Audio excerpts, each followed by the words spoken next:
noite. Quem aqui já ouviu falar sobre o termo o sal da terra? Ok. A primeira vez que eu ouvi sobre esse termo, eu tinha 3 anos de idade. Meu avô falou para mim: meu filho, você veio ao mundo para ser o sal da terra. Obviamente, uma criança de 3 anos não fazia ideia do que isso podia significar. Vim de uma família classe média, média baixa, com um pai alcoólatra, infelizmente uma realidade muito comum, né, no nosso país e no mundo. Porém, nunca faltou amor, nunca faltou bons exemplos na nossa família. E um dos grandes exemplos que eu hoje, né, principalmente, lembro, é de minha mãe. Certa vez, bateram lá na porta de casa, eu estava sozinho, eu devia ter por volta de 10 anos de idade, bateram na porta de casa pedindo comida. Eu estava sozinho, fiz exatamente o que minha mãe fazia, abri o armário, peguei 1 quilo de feijão, fui lá e entreguei. Ao retornar, minha mãe falou, na verdade ela não chegou a falar, ela ameaçou falar, e fechou o armário, foi fazer o nosso almoço. Nesse dia a gente só comeu farinha e ovo, porque era o único quilo de feijão que havia. Esse é um dos exemplos, né, que mostra o quanto, infelizmente, eu fui sortudo na educação, né? Uma das principais lembranças que eu tenho da infância são as histórias que eu tinha com meu avô, as conversas que eu tinha com ele. E meu avô faleceu quando eu tinha 5 anos de idade, né? Porém, as conversas, ele conversava comigo como se eu fosse um adulto. E ele, certa vez, a gente estava no quintal de casa, fui criado no interior da Bahia. Certa vez, eu observando uma lagarta no quintal, eu perguntei para ele: avô, você lembra que você uma vez me falou que toda lagarta um dia vai virar uma borboleta? Ele falou: claro que eu lembro. Você duvida disso? Ele falou: não. Eu falei: não duvido. Eu falei assim: é porque é estranho. Porque todo mundo admira as borboletas, inclusive desenham elas, e elas são lindas, inclusive voam. Mas as lagartas, todo mundo taca fora. Se duvidar, quer até matar, né? Essa e uma das histórias, né, me fez... Esse era eu com 5 anos de idade. Esse era o tipo de pergunta que uma criança de 5 de idade já se fazia. E essas foram questões que já me incomodavam, né? Outra pequena história com meu avô. A gente estava numa praça pública e tinha uma criança de rua junto com sua mãe. Ele me incentivou a ir brincar com aquela criança. Foi os últimos meses de vida dele.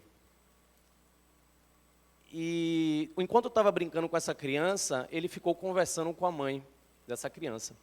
Durou pouco tempo, essa mãe foi embora e eu, ao perguntar ao meu avô: avô, quando é que eu vou ver esse menino, esse amiguinho? Eu adorei encontrar com ele. E aí foi que meu avô, sem eu perceber, hoje eu percebo, me deu uma dica valiosa, o que seria a minha missão no mundo, o que seria o meu propósito. Ele disse o seguinte: certas pessoas vão passar por sua vida e vão demorar talvez só 1 minuto, o tempo de uma brincadeira. Mas se você foi feliz com ela, já valeu a pena. E toda vez que você brincar com uma pessoa, com uma criança, você vai estar brincando comigo e você vai lembrar de mim. Essa história não só me remonta à infância, mas como também me remonta a coisas que já me incomodavam desde a infância, né? E o que a gente vive hoje, mais do que nunca, sempre existiu, né? Mas a pobreza, sempre ficou muito claro para mim que a pobreza foi algo inventado pelos homens. E se foi inventado pelos homens, os homens precisam resolver, nós precisamos resolver, né? Então, sempre achei inadmissível que 62 milhões de brasileiros passem fome no nosso país. No mundo de privilégios, né, vivemos no mundo de privilégios, sendo 32 milhões crianças. Crianças como aquela lá, que tinha uma conversa com o seu avô, né? Essas fotos, todas essas fotos são reais, são feitas, algumas delas eu estava presente, feitas por um amigo que faz um trabalho incrível, chamado Bismarck. Ele, através das fotografias, começou a trabalhar com projetos de impacto social. E uma dessas outras histórias, com meu avô, essa foto aqui me lembra exatamente aquela história que eu contei quando ele disse que toda vez que eu olhasse para uma criança, toda vez que eu brincasse com uma criança, eu estaria brincando com ele. Então, a partir daí, a gente criou um movimento, né, chamado Liga do Bem, na Bahia. Essa aqui é Mariana, minha sobrinha, né? Quando ela tinha 4 anos de idade, eu estava na casa de minha irmã, e minha irmã pediu para ela separar um casaco para doar. E aí ela falou assim, não, minha mãe, não vou doar, não. Eu quero ficar com ele. Aí minha irmã explicou, filha, tem crianças que não têm um casaco, então, já que eu vou comprar outro novo para você, vamos doar um seu. E ali eu percebi que eu precisava criar algo maior. Eu já estava fazendo trabalho voluntário, sozinho, individualmente, até meio que egoísta, eu ia sozinho para algumas creches, orfanatos. E foi ali que eu tive o insight e falei, eu preciso criar algo para convidar pessoas, para mostrar a realidade para minha sobrinha, o que é a vida real. Foi aí que a gente começou um grupo com apenas 10 amigos, fizemos uma primeira ação. Nessa primeira ação foram 10 amigos, na segunda ação foram 3 amigos, na terceira ação só foi eu sozinho. E ali eu pensei, eu preciso criar algo maior. Eu preciso criar uma liga, um exército de voluntários. Há quase 10 anos, a gente iniciou um projeto com apenas 10 voluntários. Hoje já somos mais de 2.000 voluntários do Brasil inteiro. O que é que nós fazemos? O principal de tudo, da ideia do voluntariado, era doar tempo.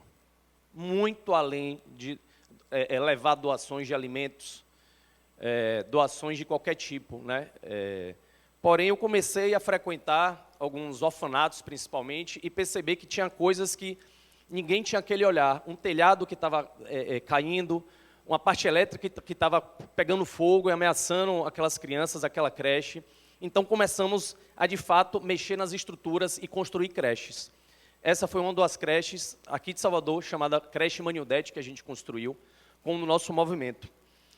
Aquilo, para mim, ainda era muito pouco. Uma dorzinha que tinha em mim, ainda eu queria mais. E aí eu fui para a África. Na África, eu descobri o que é de verdadeiramente ser humano.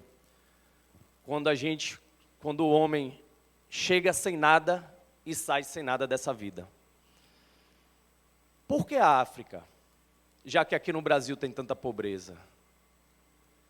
Eu acredito que quem fez as fronteiras foram os homens, não foi Deus. Então, acho que a gente tem que ir onde o coração mandar. E foi para lá que eu fui. Fiquei 30 dias na África, me redescobri e me descobri como empreendedor social. Lá eu tive experiências e conversas surreais, incríveis, com pessoas que, depois de 10 minutos de conversa, eu descobri que tinha 2, 3 dias sem comer, sem ter feito um alimento, sem ter comido nada. Aqui é no Malawi. Malawi é um país democrático, pacífico, porém está no centro de grandes guerras. Um campo de refugiados da ONU. É um cerco onde é permitido que pessoas fugidas de outros países fiquem ali e eles recebem da ONU 10 quilos de alimento por pessoa. Poxa, 10 quilos é muito, né? Não dá menos de 200 gramas por dia para você comer. Um campo de refugiados é tudo que não representa a humanidade, embora seja um local feito para receber e acolher. Porque da onde eles estão vindo é muito pior do que um campo de refugiados. São mulheres estupradas, são pessoas, crianças que foram decepadas.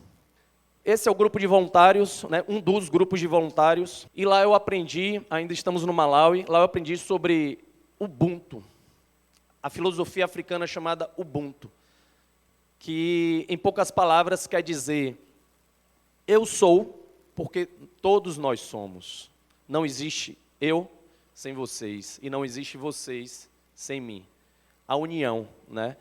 E fizeram um experimento na África, muito interessante, com crianças, colocaram uma caixa de chocolate debaixo de uma árvore e colocaram 10 crianças para correr até a caixa de chocolate e falaram, quem chega na caixa de chocolate primeiro vai receber a caixa de chocolate. Todos correram, obviamente chegou o primeiro, o segundo e o terceiro, só que o que chegou primeiro esperou todos chegarem e eles dividiram toda a caixa de chocolate. Isso é o Ubuntu. A quantidade de criança que tem nesse centro de refugiados é algo inexplicável, porque são 90% das crianças são e estão órfãos. Nesse campo de refugiados de Dzaleka, chamado lá no Malawi, são mais de 60 mil pessoas. E essas pessoas, gente, para vocês entenderem, elas não podem trabalhar, porque elas não têm licença para trabalhar. Então elas têm que ficar ali, vivendo de subsistência, enquanto elas não recebem alguma licença para sair dali. Essa é uma cena que me marcou bastante, né? Uma dos voluntários aqui, a gente montou um barracão médico, e uma das voluntárias estava atendendo a mãe dessa criança. Essa criança não saiu em momento algum, né, do lado dessa mãe.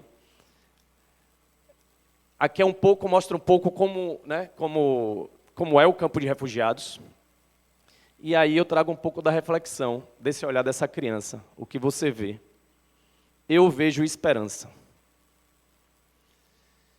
Voltando para o Brasil, olhando obviamente para o nosso sertão da Bahia, com 2 milhões de crianças no nosso sertão da Bahia. Comecei a fazer mapeamento, diagnóstico.